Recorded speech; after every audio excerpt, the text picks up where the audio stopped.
Je crois que je viens de comprendre pourquoi j'avais autant de pensées négatives ces dernières semaines. En fait, au début, je pensais que c'était parce que j'avais des doutes sur mon projet, sur ma nouvelle boutique. Je pensais que c'était parce que j'y croyais pas. Et au final, je me rends compte qu'en fait, j'avais peur de pas réussir à la terminer.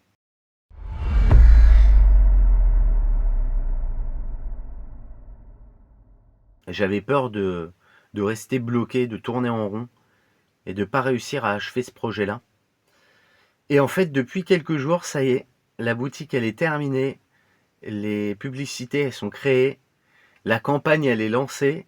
Et maintenant, on n'a plus qu'à attendre 14 jours, 2 semaines, pour pouvoir récolter les premières données, les premières datas, et voir un petit peu comment le marché réagit, quoi. Donc voilà, je suis super content là-dessus. Je sens que ça m'a libéré d'un poids énorme, et je peux enfin passer à autre chose. Donc on garde un œil là-dessus.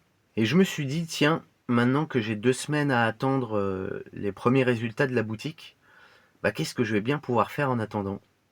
Et la réponse, elle est simple. Je vais me focus sur un deuxième projet, un deuxième pilier pour ma tentative d'évasion. Et ce deuxième projet, ça serait d'être apporteur d'affaires.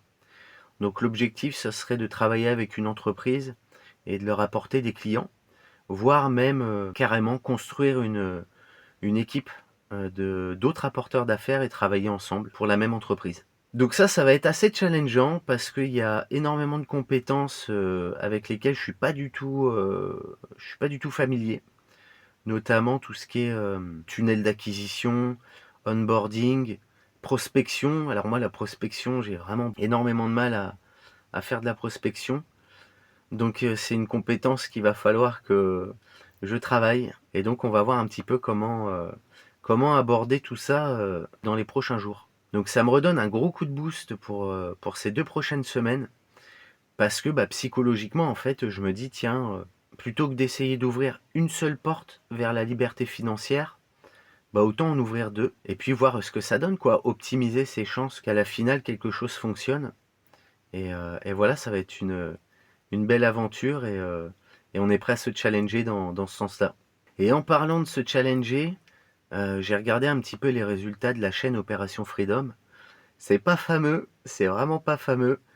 Et je me suis renseigné un petit peu sur comment optimiser au mieux la chaîne.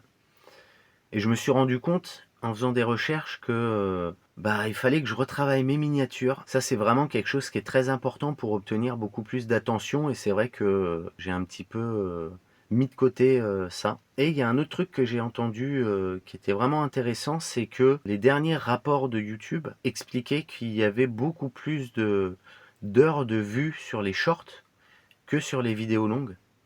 Et donc pourquoi pas proposer sur la chaîne des shorts pour pouvoir rediriger en fait les spectateurs sur les vidéos longues. Et donc voilà, on va bosser là-dessus, on va essayer de faire quelque chose de bien et on garde la pêche pour la suite. On lâche pas le moral, on continue la tentative d'évasion sur Opération Freedom et on se retrouve pour un prochain chapitre avec le début des résultats de la nouvelle boutique. À bientôt.